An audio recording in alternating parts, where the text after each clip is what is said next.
का अब सुपरफास्ट अंदाज में अब तक की अहम खबरों पर नजर डालते हैं।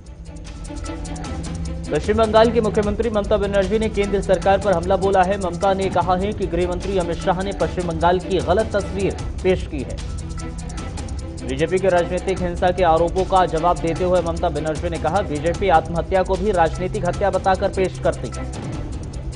अपनी सरकार की तारीफ करते हुए ममता ने कहा कि पश्चिम बंगाल गरीबी हटाने में नंबर 1 राज्य है। यहां राजनीतिक हिंसाओं में कमी आई है। गृह मंत्री अमित शाह एक बार फिर से पश्चिम बंगाल के दौरे पर जाएंगे। शाह 12 जनवरी को हावड़ा में रैली को संबोधित करेंगे। इंडिया इंटरनेशनल साइंस फेस्टिवल पर आयोजित उद्घाटन समारोह में प्रधानमंत्री मोदी ने कहा कि साइंस और तकनीक तब तक अधूरी रहेगी जब तक आम लोगों को इसका फायदा न मिले। प्रधानमंत्री मोदी ने कहा कि बीते 6 साल में युवाओं को अवसरों से जोड़ने के लिए देश में साइंस और तकनीक के उपयोग का विस्तार किया गया। हरियाणा के मुख्यमंत्री मनोहर लाल को किसानों के विरोध का सामना करना पड़ा। मुख्यमंत्री को किसानों ने काले झंडे दिखाए।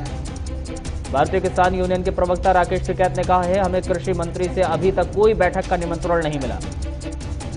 कृषि कानून के खिलाफ किसानों का आंदोलन अब भी जारी है। किसानों ने अब अनिश्चितकालीन हड़ताल शुरू कर दी है। आज किसानों का नया ग्रुप उपवास पर बैठा। सोमवार को भी किसानों का एक ग्रुप उपवास पर बैठा था।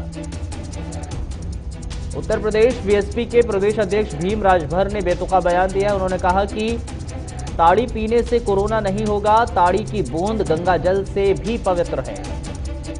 मुंबई पुलिस ने ड्रैगन फ्लाई क्लब में छापा मारा, जहां पुलिस ने हाई प्रोफाइल सेलिब्रिटीज को हिरासत में लिया।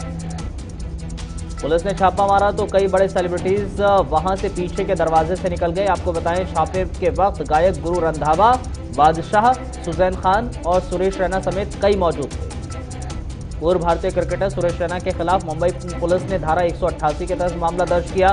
नाइट कर्फ्यू के उल्लंघन के दौरान यह मामला दर्ज किया गया। साध्वी प्राची ने कांग्रेस महासचिव प्रियंका गांधी पर हमला बोला है। उन्होंने कहा, जिनकी दादी गौरक्षा के लिए आंदोलन कर रहे संतों की हत्या में शामिल हों, वो गौरक्षा की बात कर रही हैं। स्वास्थ्य मंत्रालय के सचिव राजेश भूषण ने कोरोना के नए स्ट्रेन के बारे में बताया। इसका भारत में अभी तक कोई मामला सामने नहीं आया।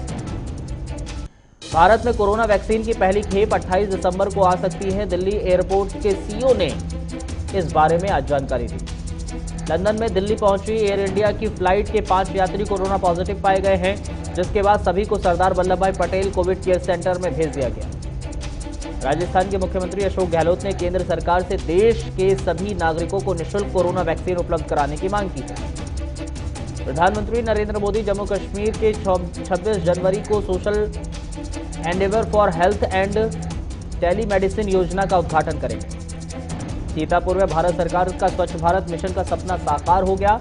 यहां सामुदायिक शौचालय को दुल्हन की तरह सजाया गया। सिरमौर के मंदिर में बाहरी राज्यों से आने वाले श्रद्धालुओं के ठहरने के लिए मंदिर समिति की ओर से उचित प्रबंध किए गए। इस मंदिर में श्रद्धालुओं का तांता लगा रहा।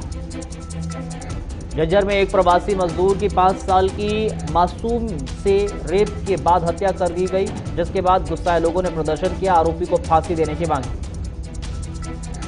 बनमनखी में बैंक ऑफ बड़ौदा में चोर लोहे की खिड़की को गैस कटर से काटकर बैंक के अंदर दाखिल हुए, लेकिन चोरी की वारदात को अंजाम देने में कामयाब नहीं हो पाए।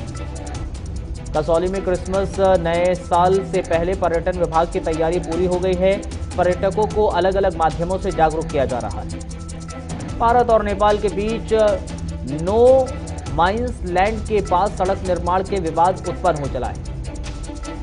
बहराइच से एसिड अटैक का मामला सामने आया है, जहां एक आरोपी ने छात्रा पर एसिड फेंक दिया। रायबरेली में बाइक सवार बदमाशों ने एक पुस्तक व्यापारी को गोली मार दी और फरार हो गए। मुरादाबाद में लव जिहाद कानून पर सवाल उठाए गए हैं। राष्ट्रीय बजरंग दल के अध्यक्ष ने इसे हिंदुओं के हाथों में एक लड्डू थमाने के बराबर कहा है। इटावा में कोरोना के तनाव को कम करने के लिए आईपीएस अधिकारियों ने बैडमिंटन खेला। ये पुलिस लाइन में स्पोर्ट्स कॉम्प्लेक्स के उद्घाटन का मौका था। अमेरिका के नवनिर्वाचित राष्ट्रपति जो बाइडेन ने कोरोना वैक्सीन का टीका लगवाया, जिसका लाइव प्रसारण भी किया गया। टीका लगाने के बाद बाइडेन ने कहा कि कोरोना वैक्सीन पूरी तरह सुरक्षित है, चिंता की कोई बात नहीं। कोरोना संक्रमितों का आंकड़ा विश्व में 8 करोड़ के करीब पहुंच गया है। 17 लाख से ज्यादा लोगों की मौत हो चुकी है। अमेरिका में कोरोना जमकर कहर बरपा रहा है। पिछले 24 घंटे में करीब 2 लाख कोरोना के नए मामले सामने। ब्रिटेन में मिले नए कोरोना वायरस को लेकर डब्ल्यूएचओ ने कहा है ब्रिटेन में हालात काबू में हैं, घबराने की कोई बात नहीं। ब्रिटेन में कुछ हिस्सों में एक नए किस्म का कोरोना वायरस फैलने के बाद करीब 25 देशों ने यूके आने जाने वाली अंतर्राष्ट्रीय उड़ानों को प्रतिबंधित कर दिया। भारत के प्रधानमंत्री नरेंद्र मोदी को अमेरिकी राष्ट्रपति डोनाल्ड ट्रंप ने लीजन ऑफ मेरिट से सम्मानित किया है। अमेरिकी विदेश मंत्री माइक पॉम्पियो ने चीनी कम्युनिस्ट पार्टी के अधिकारियों के लिए वीजा पर अतिरिक्त प्रतिबंध की घोषणा कर दी। चीन की सत्ताधारी कम्युनिस्ट पार्टी ने संकेत दिया है शीजियांग प्रांत में कार्रवाई बंद नहीं होगी, लेकिन सरकार चरमपंथ के मूल कारणों पर ध्यान केंद्रित करेगी। पाकिस्तान सरकार ने इस्लामाबाद में मंदिर का निर्माण कार्य शुरू कराने की अनुमति दी है।